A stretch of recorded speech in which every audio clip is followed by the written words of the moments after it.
Slight delay, but we catch a delay train from before us. So we have to put up with that. So welcome to this session. It's an interesting session, and we have a very interesting lineup of speakers and a good discussion coming up. So I hope you will also be engaging with some questions for the speakers. So before I go on and introduce to you the program of today, I just wanted to touch base briefly upon some elements of emergencies and humanitarian crisis. Just to zero in so we're all on the same page. We can distinguish three types. So the man-made crises, which are generally caused by armed conflicts. Natural disasters can be of geophysical origin, like earthquakes, climatologicals, like drought, or also biological, like the pandemic that affected us all. And also there are complex emergencies that are generally a combination of both. Then when we look at the disaster, also just to zero in on nomenclature before we move on, we can talk about the disaster management cycle. So there are some steps that is everything that takes place before the disaster, and those are namely prevention, mitigation, and preparedness, and then what happens afterwards. So the response, and then afterwards also the recovery. Yeah. So I know that we're all on the same page with this. So now, moving on with the agenda of today, we will start with a lineup of very interesting presentations. So the first will be a video that is brought to us by Mr. Dmytro Novitsky, and it's a video on water operators in Ukraine. Then, okay, yeah, thank you. No?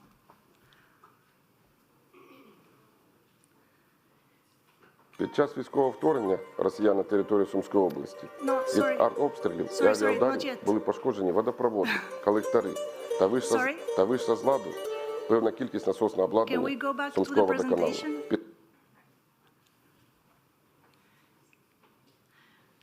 Okay, so continuing with the agenda, the video will be followed by three presentations. So we have one presentation which is, sorry for the glitch. Can we please go back to the presentation?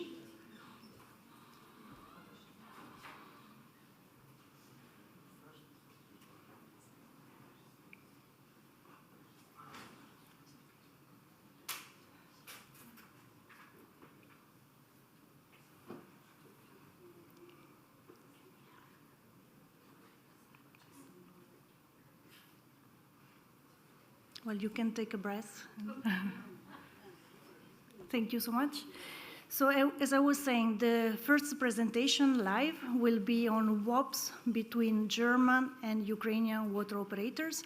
And this, of course, as you know, is dealing with a protracted crisis. That presentation will be given by Mr. Dmytro Vankovich. Then we will have a presentation that brings us to Ghana, talking about a partnership between the Red Cross and Ghana Water Company Limited, in this case looking at preparedness. The presentation will be given by Mrs. Faustina Boaci. Then another presentation will bring us to Turkey, talking about the partnerships in disaster response to the earthquake, and that, of course, is a response by definition. And this presentation will be given by Mrs. Begum Çelikdelen. Sorry. And finally, a presentation on water supply in Yangon, given by Dr. Jobst Erlitius. Then we will conclude with the panel discussion and with the wrap-up. So for the panel, we will have four panelists today. Mr. Christoph Veit from STB Cologne, Ms. Oksana Olink from GIZ Ukraine, Ms. Marijs Waard from the Netherlands Red Cross, and Professor Tugba Olmens from ISKI. Thank you so much. So I will kindly ask you now, before we move on, to show the video presentation. Thank you.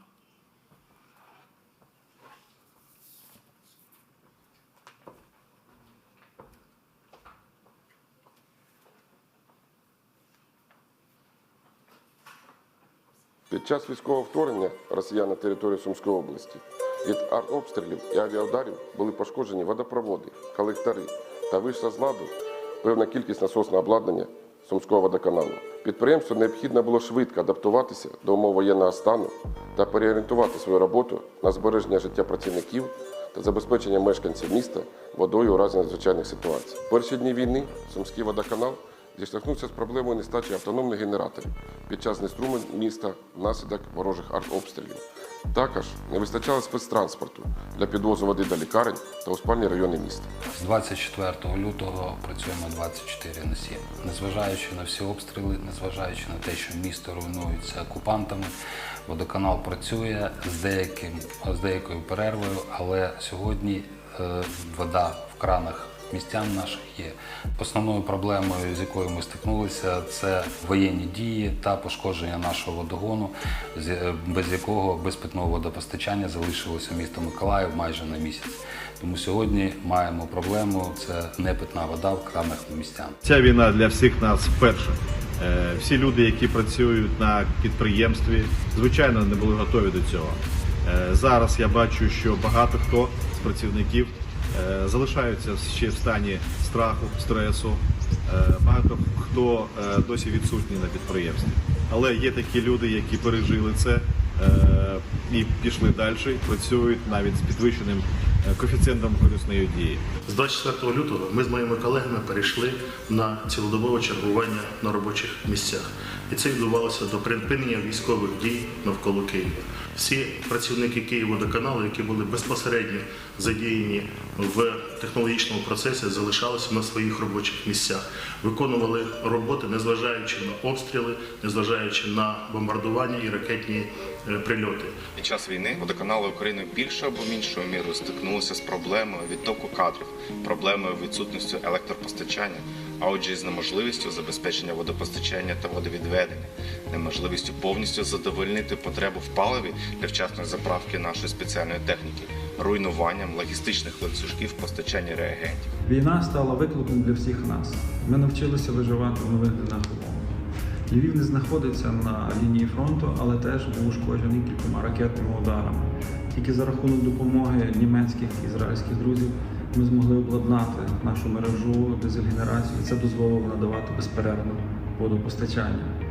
Ми знаходимося в тилу, але це для нас накладає додаткову відповідальність допомагати постраждалим регіонам. З перших днів війни найскладніше, звичайно, це усвідомити, що почалася війна. Дуже багато з нашого підприємства «Ірпінь-Водоканал» взяли в руки зброю, записалися в територіальну оборону і захищали наше місто. Вся техніка, яка була в комунальному підприємстві, яка могла перевозити людей, вона перевозила і військовослужбовців, і дуже потужно наше підприємство допомогло в евакуації населення з Ірпіня.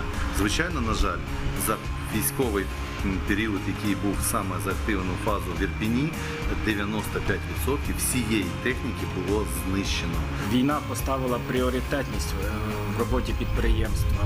Зокрема, це не тільки надання послуг з водопостачання та водовідведення, а й забезпечення їх роботи в критичній ситуації.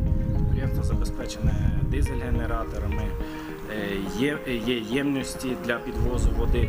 Також нами виконуються роботи з відновлення укріплення бомбосховища. Ми не знали тоді, як це вирішиться, як ситуація складеться, чи відвоюємо ми Ірпінь, чи не відвоюємо. Але ми поставили собі цю амбітну ціль і, дякуючи нашим партнерам, це один із перших таких колосальних проєктів, які підтримали партнери і допомогли нам. Донори, меценати. І дякуючи їм, за 18 днів було прокладено 14 кілометрів водогону, що, в принципі, безпрецедентна швидкість для таких діаметрів. І ми вже розуміємо, що пішла ланцюгова реакція по допомозі донорів.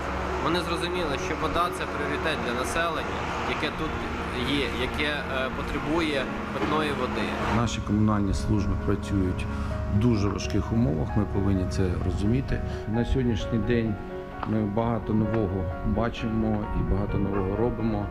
І в надзвичайних умовах, в тому числі питання по проєктуванню або без проєктування, але людям потрібна вода. Сьогодні Сумський водоканал спільно з асоціацією «Укрводоканал Екологія» використовує усі доступні можливості, щоб привернути увагу світової спільноти до проблем, пов'язаних із забезпеченням українців питною водою під час війни. Також разом із зарубіжними колегами опрацьовується питання пошуку шляхів відновлення мереж, модернізації об'єктів та можливості отримання гуманітарної допомоги. Київводоканал в міру своїх сил не тільки вирішує питання внутрішні, але ми постійно мали зв'язок з нашими колегами, які були в зоні активних бойових дій, так само, як і ми. Мабуть, що ця підтримка вона дозволила і нам, і нашим колегам мати той єдиний зв'язок, який допоміг нам вистояти і перемогти. Нам допомагає працювати віра в Збройні Сили України, віра в те, що ми переможемо і Україна знову буде цілісною та непохитною. Буде складно, легше не буде, але я вірю в це, що ми переможемо і вистоїмо. Я переконаний, що тільки єднанням і наполегливою працею ми зможемо здолати всі труднощі і здобути перемогу. Віримо в ЗСУ. Слава Україні!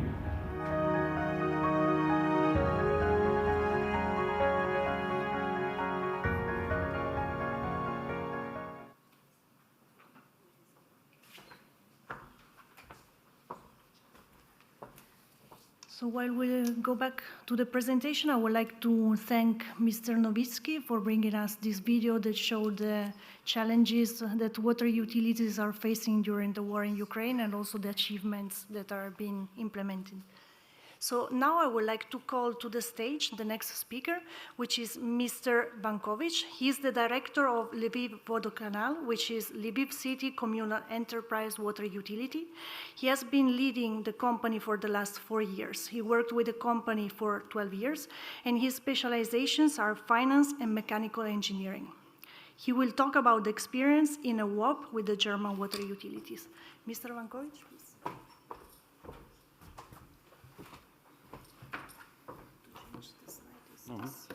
Thank you.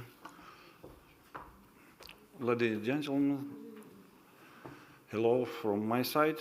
I am Dmitro Vankovich from Lviv, Ukraine, and I am glad and it's a pleasure to me to be here and to share my experience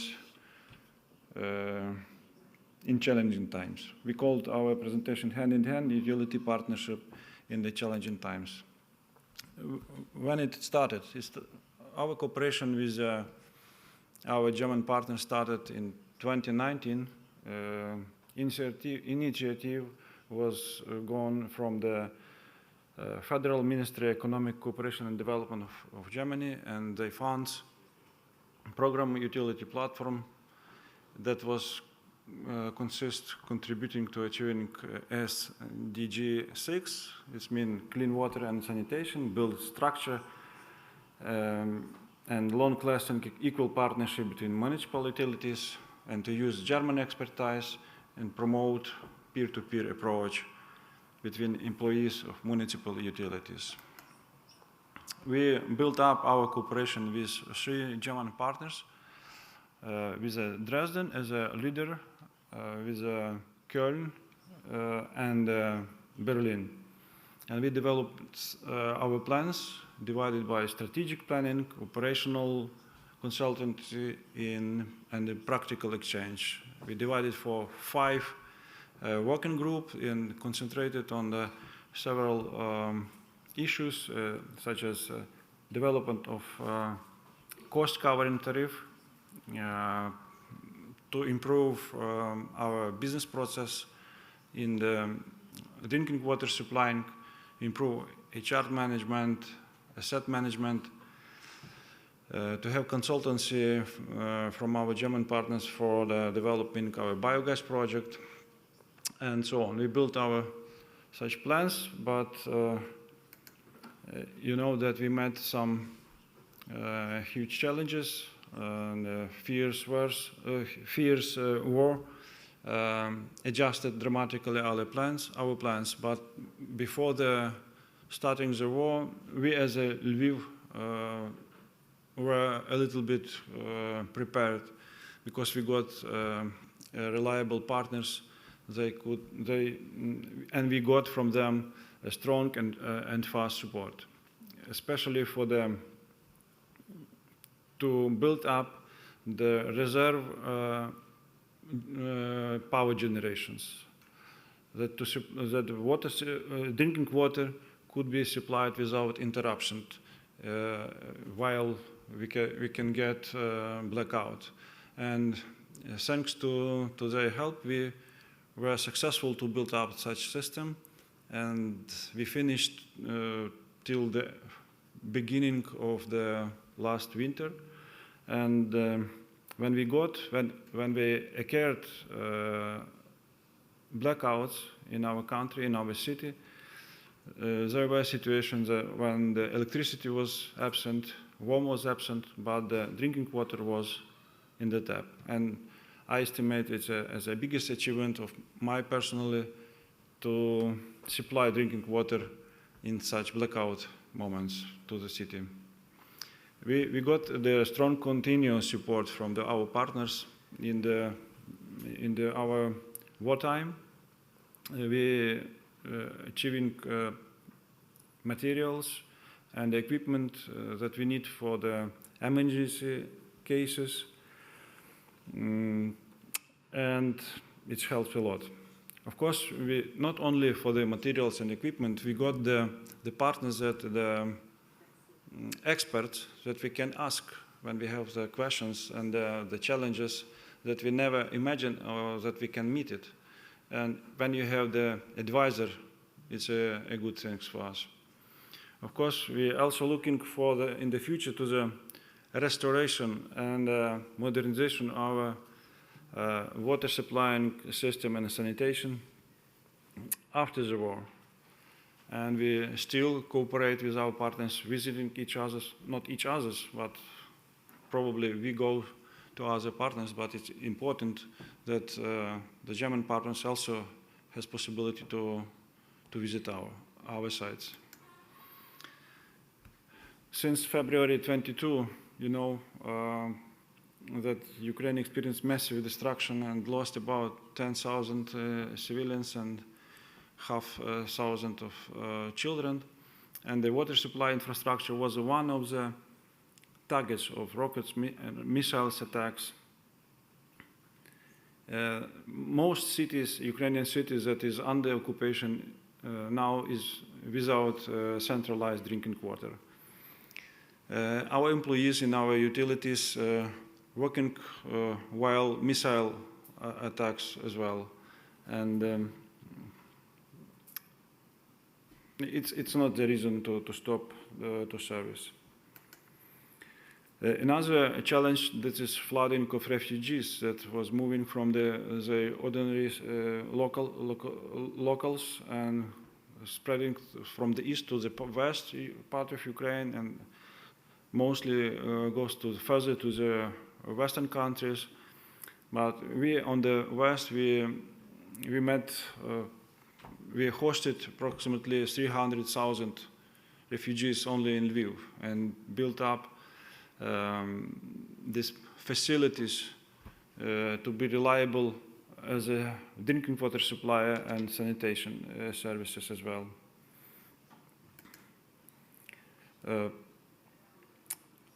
Our cooperation program, I'm glad that our cooperation program was not stopped but developed. In Lviv project, it was pilot project. But during the war, it developed and increased and spread it all over the Ukraine. And it became the solidarity. It's born another partnerships. We call it Solidarity Partnership. And the 4 Solidarity Partnership established in 2022, and now 7 additional Solidarity Partnerships in the creation process. Of course, for the affected areas in the Ukraine, Solidarity Partnership more concentrated on the procurement of necessary technical equipment and materials that needs in the occasions. But it still needs to peer-to-peer exchange and advice. And of course, is to start to build long-term cooperation and partnership. One of the best example that it is new Solidarity Partnership that was built from Sumy and Chernihiv. It's eastern Ukrainian, the most affected cities, and Oldenburg region. It was starting at May 2022 at the IFAD trade fair. It was first list was drawn up together. After that, pumps, materials, equipment, trucks and cars was delivered very fast. And my colleagues support achieved a big support from that. Now they are on the way to build up the long-term cooperation plan. What the success factors of the partnership? And I estimate that the biggest thing that we can do while the wartime, we can to build up the basis of the cooperation, the structure of cooperation, to get the expertise, and to be this decentralized structure of WOP cooperation allowed to be flexible. To build a direct contact between specialists at professional level, and all of this cooperation built on the trust, transparency and trust. This allowed to build up long-term future projects. Of course, the future projects that born now, we are just adjusting our plans, but we're still looking in the future and developing the project. We of course looking for the possible financial resources that could be that could fund such project. What we expect from our partnership in the future? While studying and learning the experience of our German partners, I understood that our partners developed very well organized and scheduled market and services. And what we have a new initiative to have a roadmap how to build up the European type of water utility, communal water utility, and to borrow and to adopt on the ground on Ukraine. It includes engineering standards, methodology, standards of tariff calculations, business process. All together, we can borrow and implement. And it will be the biggest challenge to be productive in our cooperation. Ukraine wants to join EU, and adoption, engineering standards, business processes, and economical issues is probably the most important instrument and the basis for the future sustainable development of the local utilities. And we rely on such relationships and the experience of more developed companies and more developed engineers. And we need to such cooperation. Of course, it's the most productive way of cooperation, not only to learn how it's working in the German. It's very important that German expert have possibility to visit on the site in Ukraine and to look around what the situation is, the real situation we have. And in that way, it will be equal cooperation and very fast and easy understanding of needs, and to build up such a roadmap to be successful. In dark times, it is most important to communicate about light. This is our logo of our cooperation in that time. Thank you for attention.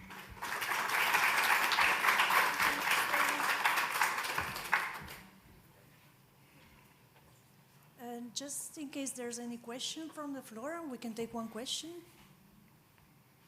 for Mr. Vankovic. No? Maybe later. Maybe later. Thank you so much.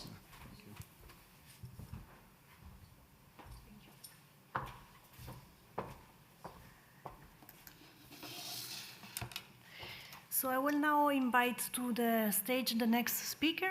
Ms. Faustina Boaci is the Chief Manager for the Low-Income Customer Support Department at Ghana Water Company Limited. She's a strong advocate for increasing access to water services and reducing inequalities. She will talk about the partnership that Ghana Water Company established with the Netherlands Red Cross. Faustina, please. Thank you. Thank you, Juliana. Thank you to you all for staying to listen and join our session.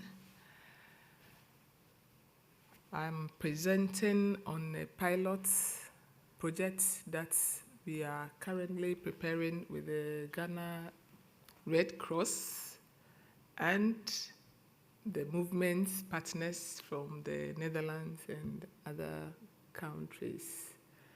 And I'll speak on the topic joining forces between utilities and humanitarian partners. I should think this is one of the few, if not the first, partnership between a water utility and a humanitarian partner. And we don't take it for granted. As we heard from the previous speaker, we can do a lot now to improve services and prepare ourselves. You never know what will happen in the future.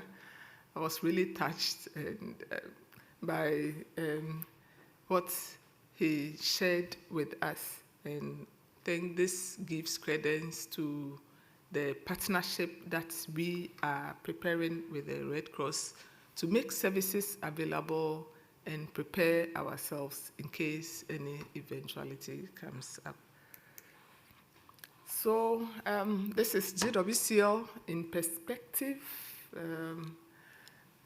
When we were working on this, on the slides, we were looking at how big is Ghana if we should compare ourselves with the Red Cross, where we are getting support, the Red Cross in the Netherlands, and then in Germany, where we have the opportunity to join GWOPA at this Congress. Ghana has a population currently, we stand at 19 million.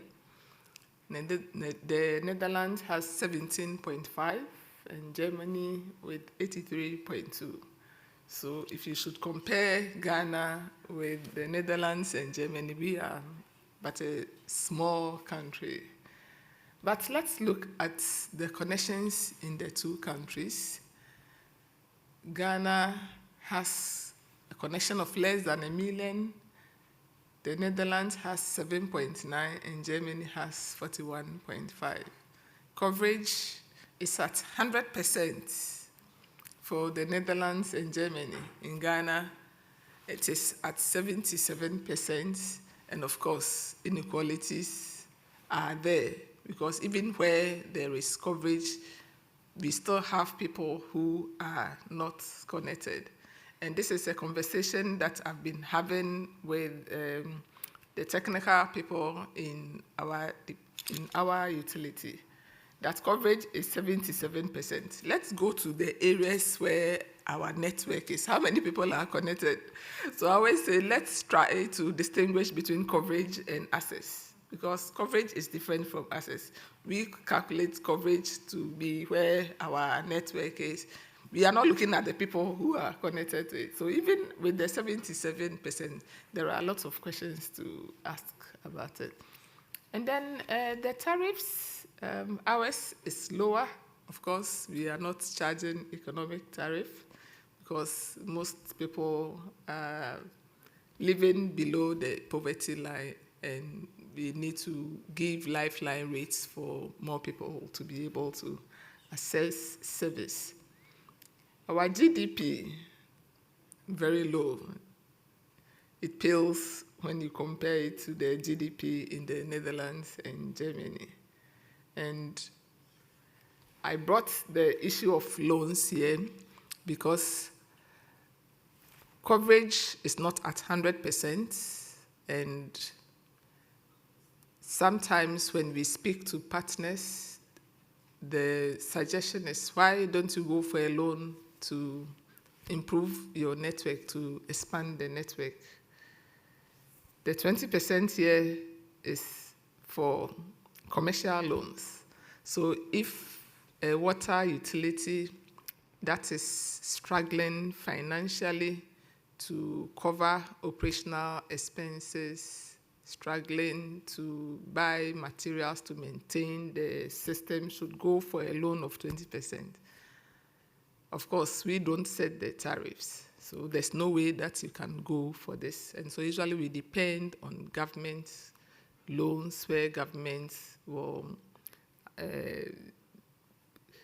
give us the approval to take loans from advanced countries. So that is a no-go area. And that is why we see the partnership with the Red Cross as to help us support services within JWCL. I would like to talk a little about why the Red Cross saw the need to partner with Ghana Water. It's actually as a result of the fact that JWCL has established a dedicated department that focuses on service provision to low-income areas. And there's a story behind the development of the department. It all started as a one-person desk that was coordinating and managing pro-poor work across the utility. And we were coordinating work in Teshi, Nima, and Bebese. A study trip was undertaken to Kenya, Uganda, and Zambia. Then they had already established a pro-poor unit that was working. So we went to see what they were doing. We came back and we tried to adapt it to our own utility. Management realized that the work that the pro-poor coordinator was doing was adding value to the utility. And so a business case was made to management to put it on JWCL's organizational structure to make it visible within the utility that now, as a water utility, we want to deliver improved services to poor areas. So there was some recognition, and then it was put on the company's organizational structure. In 2019, as a result of the work that was ongoing with more people living in the poor areas accessing service from Ghana Water, the unit's head was made to report directly to MD, and 2 years later, it was elevated to a department, making it clear that JWCL strives towards inclusive water service delivery in which special attention is paid to serving poor customers. Now we have grown from 1 person to 14 staff with more than 20,000 connections in our database, reaching more than 1 million lives. The vision is to at least reach 200 LIUCs in the next 5 years. So the LICSU is Red Cross's partner within Ghana Water. Ghana Water is big. We have a staff strength of over 5,000. And when partners enter the utility, they sign partnerships with us, and you don't have department that you are working with, it will be very difficult for you to achieve your goal. And so we are the department that is working closely with the Red Cross. So this partnership is more of a pre-emergency partnership, which will enable improved coordination and collaboration in times of crisis. And the objective is in line with SDG 6 to ensure safe water for all by 2030. The target is to achieve 450 connections. I will explain it as I go along. And then we also want to reach more than 26,000 people with behavior change communications. And for now, this is the pilot. We hope to complete in 2023 and then hopefully scale it up. So the project is located in the second largest city in Ghana, Kumasi. I'm sure those of you who have traveled to Ghana might have heard of Kumasi. After Accra, Kumasi is next.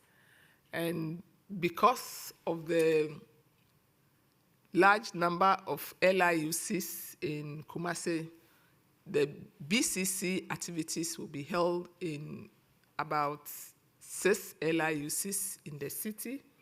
And we are focusing the connections in Ashanti Mampong, about 4 communities in there. So I want to show a video to help you appreciate the type of community where the project will be implemented. It's nice, so how do I play the video? Yeah, thank you. Within the Java, Neti Brono Bia, your friend Awayaso. Na minimi kunini manachi. Baby, a question suno. A honye, and suno Nenche Nudi. Tia Damase. Some of this said you, my dear Yaba Brono so. Tia Sramo, some Musumba Dishunamotimi Diablaye. Na ya hochiri ya Brono no so. Ye suno kula, quina what, no, no, baby, I ya. And Tia Sramo, Munshenyame. Ya pamacho ya dinyame di nyesremo mo amohe de we me gina awie mu a mabla ye pame konso ni we ya me kwachi nyina ya me ya ti mesremo mo hwe nyame na mo mansam na mo ka me so ni so mo aye ti yesremo mo hu ye mobo na mo aye na mo ntimi mfa dwumadi na mo de braye no emle ye efie me betina ha che masefo mo nsu abre ye damase.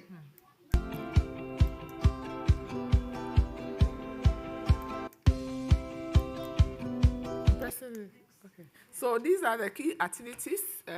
We are going to be innovative in this project by using vouchers, where those who are interested in a water connection will come for a voucher. We give the first 400 households 75% subsidy to connect, but the very poor will be given free connections. That is for about 50 customers. There will be capacity building programs. Already we have organized joint workshops with the Red Cross, and the Red Cross is supporting by paying the full new service connection fee for 450 connections. And of course, I already spoke about the BCC activities. And the LIXO will be there to facilitate the arrangement, set the context and the professional conditions for the partnership to thrive, and deepen understanding, continue to professionalize our departments as a result of this partnership, and of course, strengthen the partnership and share lessons with stakeholders. Thank you very much for your attention.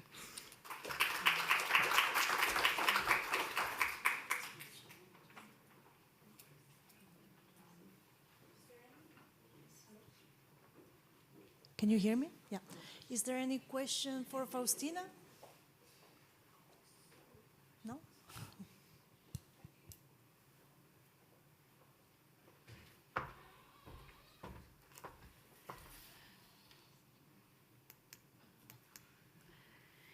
So thank you, Mrs. Boace, for the presentation. I will now move on and with the next presenter.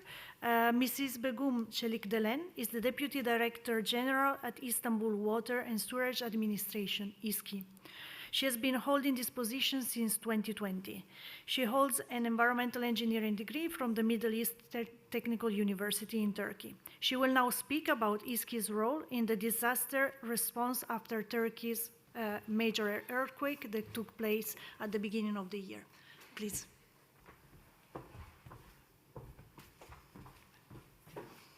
Thank you to Juliana for the introduction. Welcome to our session. I will mention a little bit about İSKİ and what we have done earthquake region. I will explain our experiences. Istanbul, who is İSKİ? Istanbul Water and Sewerage Administration İSKİ is a public entity with an independent budget and affiliated with the Istanbul Metropolitan Municipality. We have three main duties that specified by the laws, such as supply and operation of drinking water network system, collection, treatment, and discharge of wastewater to the suitable media, and protection of raw water resources. Here is the picture of one of our General Directorate building. Our service area, according to law, the service area of İSKİ, including all the Istanbul's provincial borders, 5,500 kilometers square. İSKİ has 32 branches. We have in Istanbul 39 districts, 33 branches, offices directly serve the citizens in these districts in Istanbul.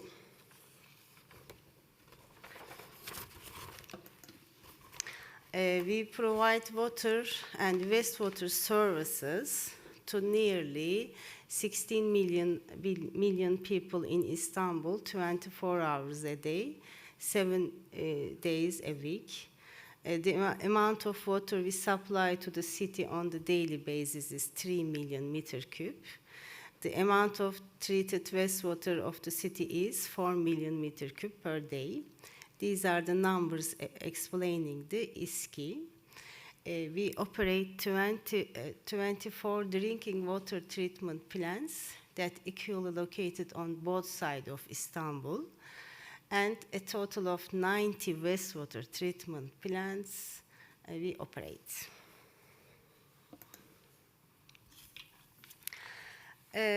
We live in Kahramanmaraş earthquake this year on February 6, 2023 at 4:17 local time. A 7.8 magnitude earthquake occurred with the epicenter in Pazarcık and the other city, other district of Kahramanmaraş, Elbistan, 7.5 at 13:24 local time.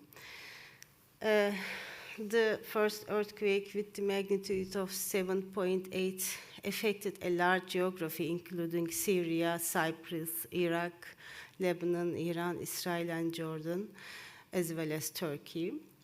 These major earthquakes causes great damage in an area of approximately 350 kilometers square, 1,000 kilometers square, and affected 14 million of our people. It's about 16% of Turkey's population. 11 provinces affected this earthquake. Hatay and Kahramanmaraş and Adıyaman was there. Compared to the 7.4 magnitude İzmit Gulf earthquake that occurred in 17 August 1999, it was determined that the 7.8 magnitude Pazarcık earthquake that occurred in Kahramanmaraş on 6 February emitted 3 times more seismic energy. You see some pictures on the map on the Turkey, the area of earthquake. it's just compare. We put the German map on the Turkey map. First of two pictures about shows that impact area of the earthquake on the map of Germany. The second picture compares the area that earthquake occurred in Turkey with the area of Germany. In area where the devastating effect of earthquake was experienced is most equal to the acreage of the Germany. This is a video. Before and after drone footage shows extended devastation in earthquake.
What ISKİ has done in the earthquake zone, emergency meeting and response planning. Just next morning of the day of earthquake, an emergency meeting has held with Istanbul Metropolitan Municipality, Disaster IBB, and Disaster Coordination Center AKOM under the chairman of Ekrem İmamoğlu, who is mayor of Metropolitan Municipality, and action was taken immediately. Hatay, where the earthquake causes the most severe destruction, was identified as the duty area of IBB and ISKİ by the governorship of Istanbul. In order for ISKİ to perform region in a first and coordinated manner, teams from the different lines of work were established and sent to the region. Search and rescue team, water transmission line team, water and wastewater network team, electrical works team, support and substructure service team. You see the pictures. AKOM meeting picture or some of rescue teams, and these trucks, one of these trucks is our mobile kitchen truck. Totally 332 persons we sent there, and with changing shift, a total of 332 ISKİ personnel worked in various areas, especially in infrastructure. And today, our 36 persons is still there working meet and needs of the region. Beside the personnel, we sent them about 100 vehicles. We sent there trucks, excavators, mobile kitchen, loader, vacuum trucks of canalization, wastewater, and water tank trucks, etc., crane, and hiltis we sent there. These some pictures. First, immediately aftermath of the earthquake, only search and rescue activities were carried out for the first 3 days. Primary objective was to save lives, for sure. Our 18-member search and rescue teams continued activities in Antakya and Samandağ districts of Hatay in coordination with IBB Fire Department. So, February 14 managed to pull 64 people out from under the rubble in total, while 25 of these 64 people are rescued alive. 39 of them unfortunately found dead.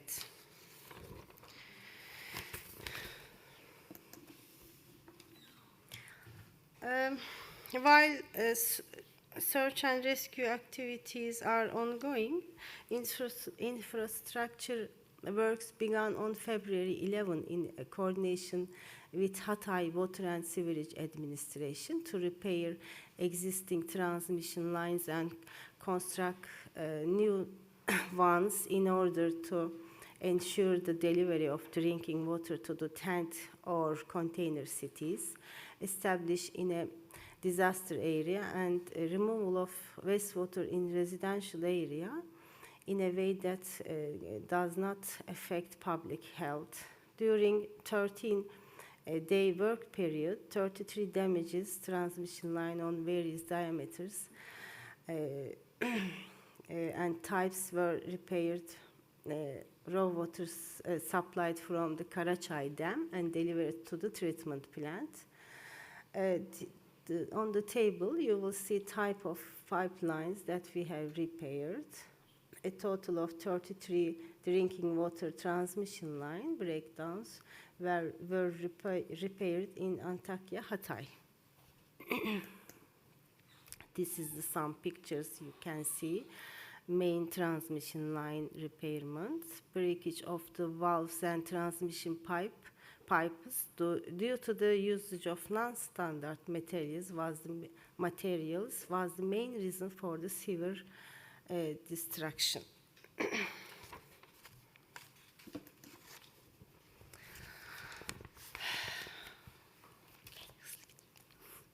This is the table of drinking water and wastewater network operations. Drinking water and wastewater network line failures were fixed at a total of 236 points in Antakya, and totally 9,424 meters of water and wastewater line were constructed. And also energy work operation. The table is showing which kind of repair we have applied in the region. A total of 36 works items regarding the electrical works were done in the earthquake zone. Maintenance of some generators, you will see the picture here. Energy supply from high voltage line, maintenance, repair and transformers, repairs of electrical panels. This is one of the treatment plant electrical panel. Electrical panel installation also you will see. Support and service, food, clothing, hygiene materials needed by the earthquake victims were purchased by our administration with the financial support of İSKİ personnel and sent to Hatay, Kahramanmaraş, and Osmaniye. 8 mobile toilets and 4 mobile shovels containers were sent to the region.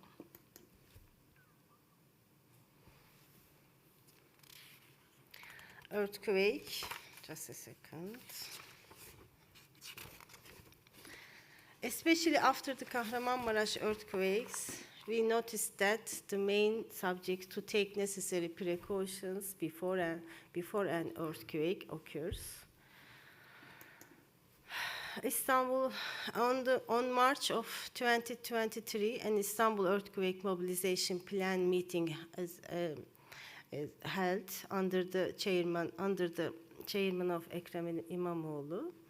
A roadmap was determined with the stakeholders to make the city resilient against the earthquake and disasters.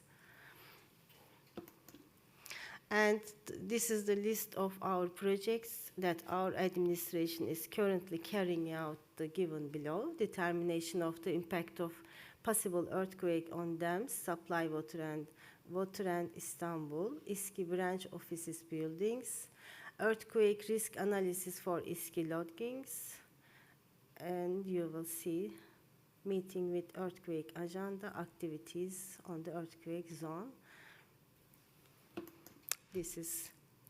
That's all for me.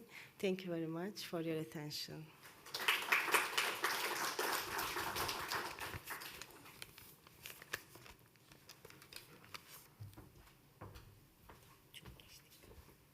Thank you so much, Mrs. Çelik-Delen. I don't ask the audience if there's any question because before there was no response, but in case there is a question, do raise your hand, please. So we will move on now with our last presenter. Dr. Jobst Erlitzius is a senior project manager at Arcadis in Germany. He has been with the company for the last 20 years and he gained international experience in a number of countries such as Ukraine, Russia, South Korea, and Myanmar, among others. He will talk about a partnership between UN Habitat, Arcadis, and water operators in Myanmar to mitigate the water supply crisis. Please.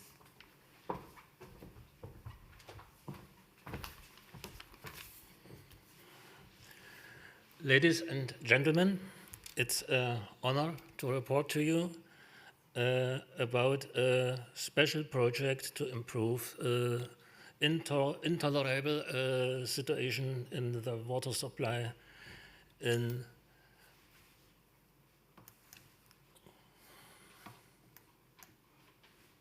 doesn't work. Okay. About the water supply in Yangon, Myanmar. One special feature was the formation of an international team or task force in the Corona crisis time to support an UN project in Yangon, Myanmar. Another challenge was to bring together water specialists from very different cultural backgrounds. But let's get started. The international team, there was Spain, Netherlands, Germany, Hong Kong, and so on. Arcadis, I'm from Arcadis, is the world's leading company delivering sustainable design, engineering, and consultancy solutions for natural and built assets, with more than 36,000 people in 70 countries.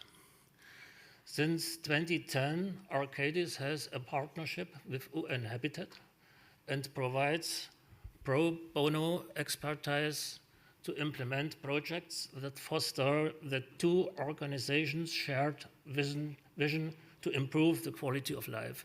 This was the birth of the shelter program and of the shelter missions.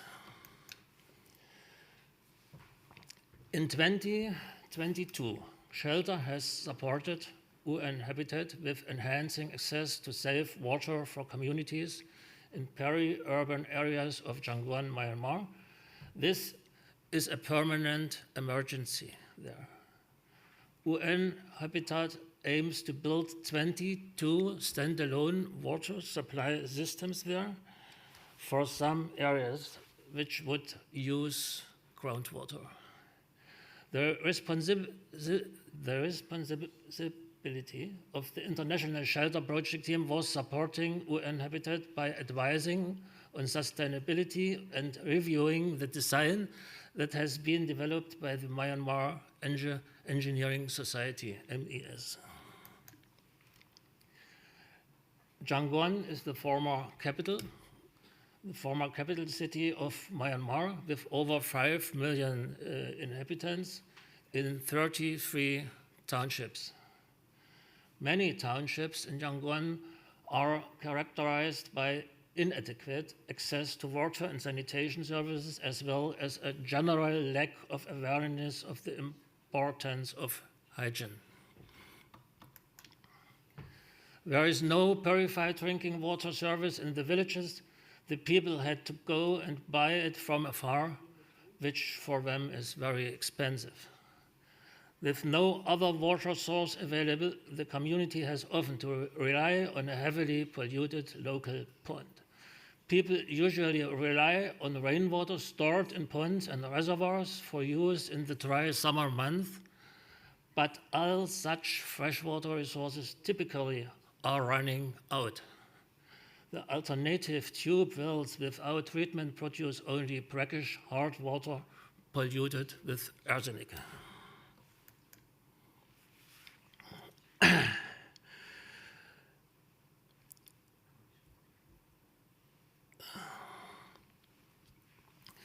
In order to lay foundations for the supply of clean drinking water, many different aspects had to be taken in account. For instance, the population to be supplied, the plant area, the power, the operation, maintenance, and sustainability, the amount to deliver the raw water quality, the treatment process selection, and so on. The key fixtures, we have autark standing alone systems. The average drinking water production per plant is only about 100 cubic meters a day. Assuming a minimum requirement of 50 liters per inhabitant, only 50 liters per day, only 10 small plants can significantly improve the living situation of 20,000 people. That is not the final solution for Yangon, but it is a beginning. It is a first step. There are no money for big water works, and so UN is helping a little bit. The requirements for water treatment, we have problems with turbidity, chloride, iron, manganese, arsenic, and other parameters. And there is a high demand on the processing. The use of the reverse osmosis method is partly necessary. Let me say some words about the cooperation between UN Habitat, MES, the local engineers, and the international shelter team. Recommendations to MES have been shared through reports and presentations during online meetings. We've got an impressive work from some 100 pages there from the MES engineers. And the discussion took place at high technical level and was interesting and instructive for all parties involved. It was noticeable that mutual respect and mutual understanding had developed positively in the course of the project. The beginning was a little bit hard.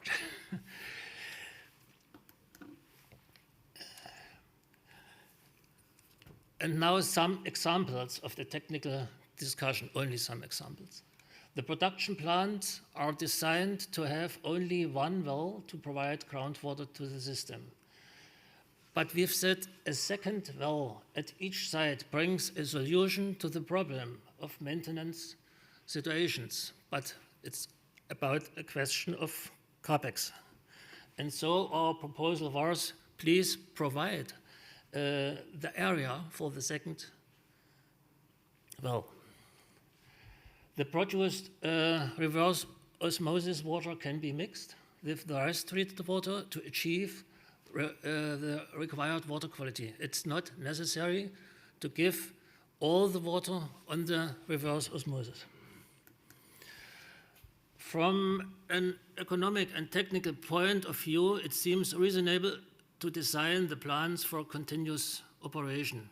They have foreseen only 16 hours a day, but it's better to work in continuous operation.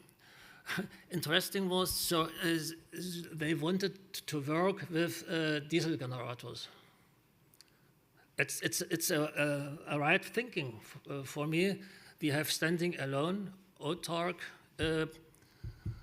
systems, but there is we proved there's also the possibility to use solar energy, and it's a good opportunity. During the dry season, it is likely that solar panels would provide more energy than is required to operate the water supply system. They can sell the energy. This possibility exists. Theoretically, this is the theory. Practically, it is now not possible there, but it's for the future, it's interesting. And this surplus energy could either be stored in batteries and for use by the local community. And for this money, they can build the second well, for instance. That are our recommendations. We appreciate this may be a possibility in the near future. And now the outlook. The results of the cooperation are applicable to hundreds of emergency regions in the sense of a decentralized and energy self-sufficient drinking water supply. Lessons learned can be upscaled in the future during the annual one-week program of the Shelter Academy for governmental officials, facilitated by UN Habitat and Arcadis experts promoting capacity building on city-specific case studies. And we began with the Ukraine, and the end is also the Ukraine. The Shelter Academy on Basic Services and Recovery will take place for selected officials of Ukrainian cities in October 2023. I thank you for your attention.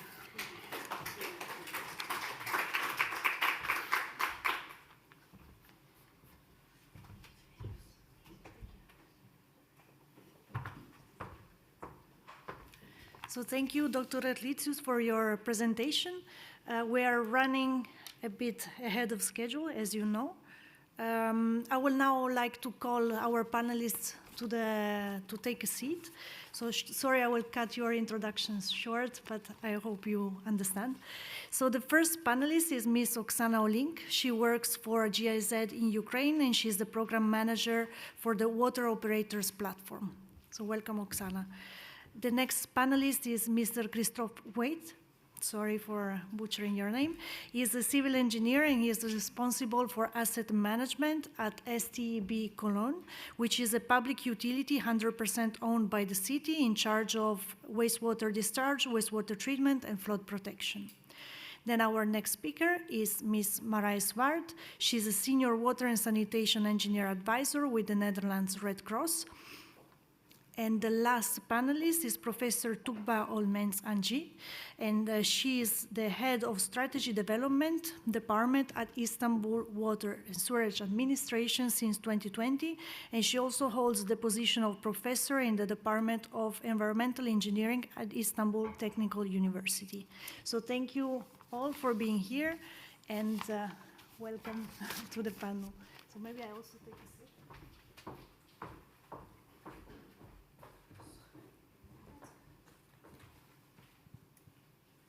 So I would like to start our conversation, obviously talking about partnerships, and perhaps starting with Marij with the first question. So talking about how partnership can support crisis prevention and preparedness. Yeah, thank you. It's working, yeah. Thank you for that question. I think the example of our colleague from Ukraine showed very well that the pre-emergency conversation and partnership led to that support in times of crisis, right? I think that's the example we're striving for. I would like to go back to a study 2 years ago published by the ICRC, Committee of the Red Cross, World Bank, and one other organization that I'm forgetting, UNICEF. And what they did, they studied the protracted crisis in MENA region, and what they did conclude, which I think those of us that work in humanitarian field realize, that actually the whole humanitarian circus is not doing very well in connecting to the utilities. So that report concluded that in the MENA region, where you have a lot of protracted crises, most utilities were left weaker after the humanitarian cycle, the whole agencies came in and supported, compared to the situation before, which, yeah, is obviously not the objective and also not helping to reach SDG 6. So one of those conclusions of that report was that we need pre-emergency collaborations between humanitarian actors and utilities to be able to know each other, trust each other, and then in times of crisis, may they occur, be able to stand together better. Yeah, I think it's very interesting to understand also the background that brought you, the Red Cross, to start up the partnership with Ghana Water Company Limited. And also here we are in this platform to reflect about partnership between water utilities, but we often forget about other partners that are crucially important. And to add one thing, I think that's not only for the utilities, it's also for organizations like the Red Cross. I think we're very good in inward looking, and therefore it's really nice to be here and very nice to talk to many utilities, because I think local connections, I think what is makes it a bit more difficult for humanitarian actors. Most of them fly in at times of emergencies. Red Cross is local. Red Cross is, like Ghana Water Company is partnering with the Ghana Red Cross. We are supporting the pilot, but it's a local water partnership. And I think that type of pre-emergency, long-lasting local water partnerships are really, can be very powerful. Yeah, definitely. Thank you, Marai, for your contribution. So now I would like to move on with Christophe. Asking him about how, in your opinion, can WOPs be useful in times of crisis, and also based on your experience. Yes, thank you. Thank you very much for the question. In my opinion, you have to see you have different levels of partnerships: beginning partnerships, or partnerships that are on progress, working partnerships, and we saw it in all. Our schedules here in Turkey, in the film, in Ukraine, in Lviv, you have to be fast, you have to be quick, you have to be local. And that's important things, and especially in partnerships, we know our people there, we know the needs there, and we can be quick. And I think that's, we saw this in all presentations here. That's the important thing, to be local. And therefore, partnerships, of course, can be useful in crisis. Maybe not for long term, but in the beginning, especially in the beginning of a crisis, I think it's no other possible to handle this. Yeah. Yes. Yes, yes. And you see it in Turkey, of course, but also in Ukraine, and that's the case, and you can only do it with Red Cross and local. I very much agree what you said. Yeah. Yeah, thank you, Christophe. And maybe I would like to make now the bridge with Tugba. And we heard about, of course, the prominent role that ISKI had in the response. But how did you deal with partnerships in that occasion? So, yes, the local partnerships is very important. Just you can see the case also in Turkey. However, we can do some steps. For example, if we are preparing for an earthquake, so partnership with the other utilities will be important. However, during the crisis, the local partnership is very important. And also after the crisis, again, the universal partnership is also important. So during the crisis, what we did, actually, my manager already explained it to you, but what we saw, actually Hatay Water Sewerage Administration has got 360 workers, which is at the Hatay, okay? However, they only left 30. So there is no one to work for the drinking water system or the wastewater system. So at the first hand, İBB, Istanbul Metropolitan Municipality, just sent there the person who try to rescue the people, and as well as for the 48 hours, and then they started to work to supply drinking water for the victims and so on. However, this is very important. You don't find anyone, the local ones, that is working actually at these operators, okay? And also what is important, the digitalization is very important, because when you just go there, you need to know which pipe is going to where, and you need to know the type of the pipe, because you are going to do the repairment, so you need to know this. So you should have, before the crisis, all the drinking water system as well as the wastewater treatment system needs to be also stored at another city, just to provide the data to these local operators to supply, to show which pipe is going to where, and so on. This is very important. But for the last, as I said, I level 2 to 3, after these kind of crises, what is also important, funding is also very important, because you need to be also very fast after the crisis to supply the safe drinking water and also to collect the wastewater. But if you need to apply to a project and so on, it will last somehow longer time. So we need to just find out another financing system just for the crisis to be very fast to finance these kind of cities and so on. And I think this is the things that I can say you for the Turkey example. Thank you, Tugma. You were very exhaustive, and it's also very nice to find the bridge between preparedness and what you found out. No? So you were talking about digitalization, so having enough information and store it also in a safe place where it could be accessed by when needed. Yeah. Thank you so much. So I would now like to go to Oksana, asking you, what do you think that WOP need to function in humanitarian crisis? What are the conditions needed? Yeah, thank you, Juliana. So actually, utility operator partnerships have a big advantage. They are decentralized. They have a lot of flexibility to build up processes as their needs are there. So actually, and they have the possibility to quick response to the urgent needs. And I think that these strengths should be used in full. And actually, there is a lot of competences behind the local utilities, also the international utilities, which are helping or supporting the partnerships in crisis. So there is possibility to structure processes to plan strategically for the bright future, but also to react in urgent cases, but also to think how to effectively react on the crisis situation, long-lasting crisis situations.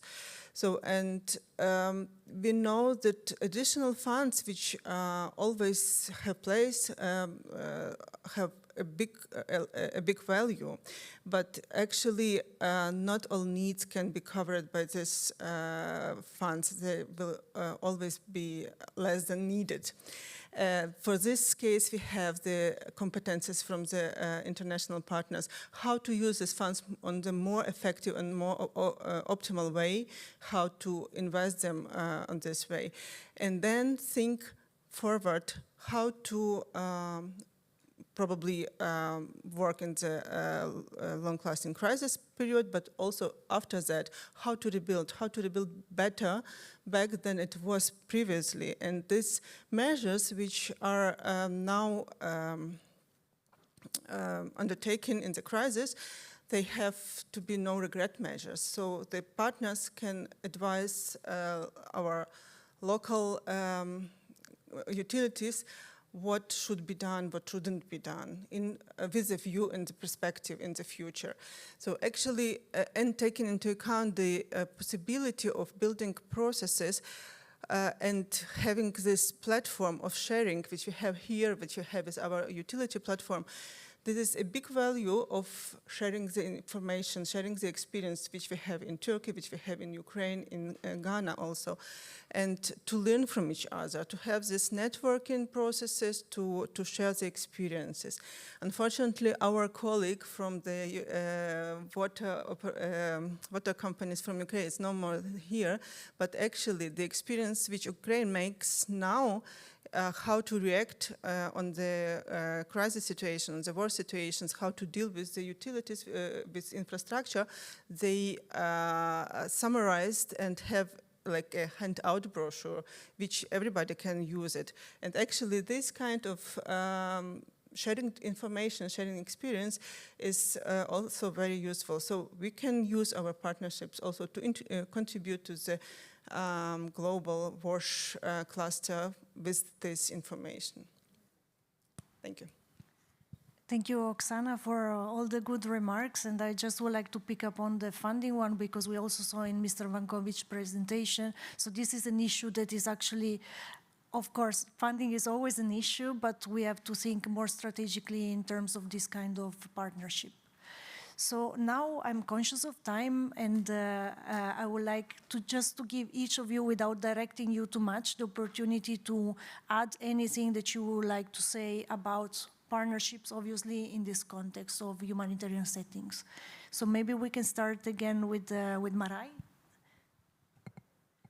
Yeah, I can be short. I would just like to underline something that Faustina has just mentioned, which is very, very true, that the existence of the LIXU unit is like the facilitator for this specific partnership.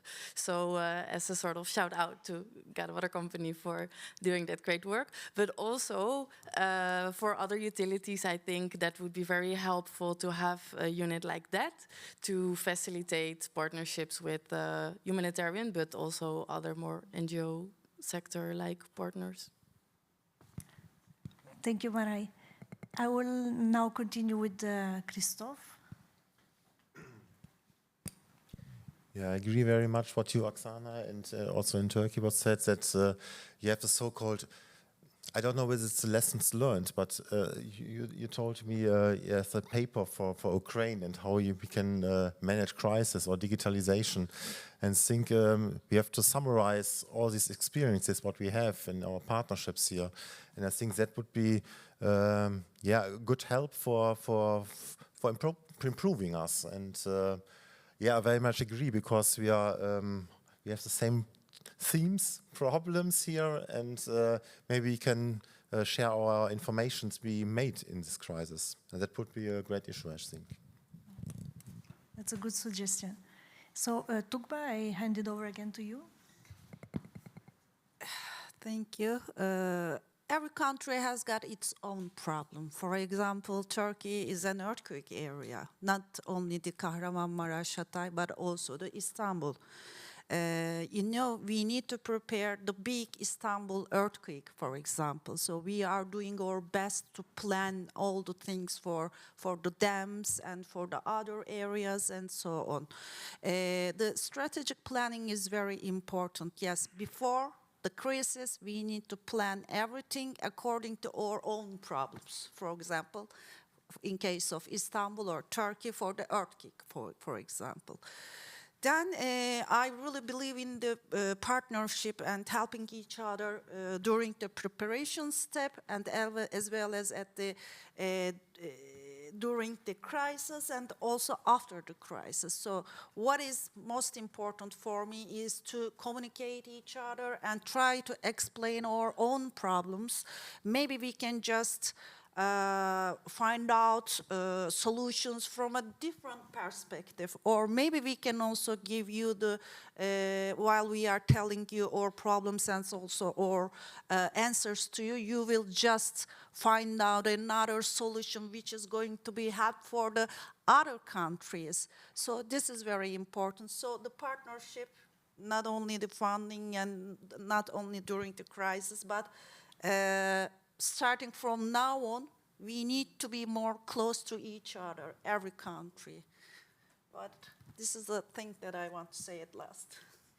Thank you. This is wishful thinking, but we can put it in practice. Yes. So I would like to ask Oksana now to have her concluding remarks.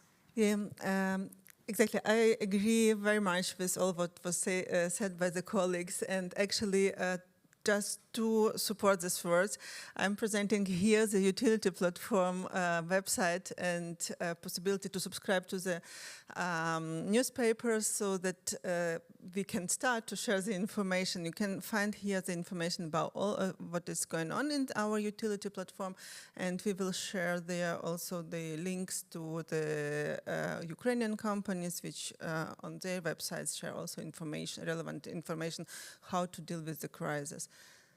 So we'll be happy to have these possibilities for the exchange here. So thank you, Oksana. So this is the last time that I try to ask the audience if there's any question. Is there any question? No? Truly. Okay, so thank you so much for your attention. I'm not sure now what the time is, if there's still time for giving you the word, Maria, or not? Okay, no. So then we can just thank you for being here and thank all our speakers that we had today. So thank you so much.